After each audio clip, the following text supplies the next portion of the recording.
Welcome to the Ruffled Daisy. Today I'm going to show you how to put together a scrap wood photo frame.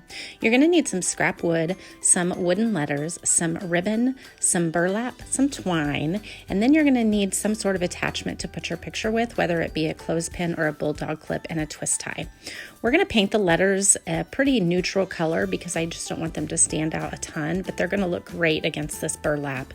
We're going to cut this colorful burlap to the size of the wood and attach it to the back just using some hot glue. And then we're going to decide where we want our picture. And so I want it to lay this way. So I'm going to add some twine at the bottom to create just a little bit of character and dimension.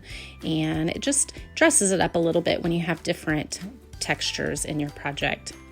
So since this is where we're going to put our picture, I'm going to hot glue this bulldog clip here, but you can also use a clothespin as well. With your letters, you're going to want to space them out to where you want them and then hot glue them down.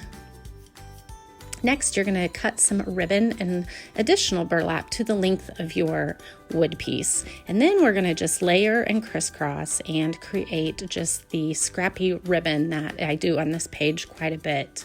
You're going to use all kinds of different textures and widths of ribbon, and then you're going to use your twist tie to tie it all together and then trim the end.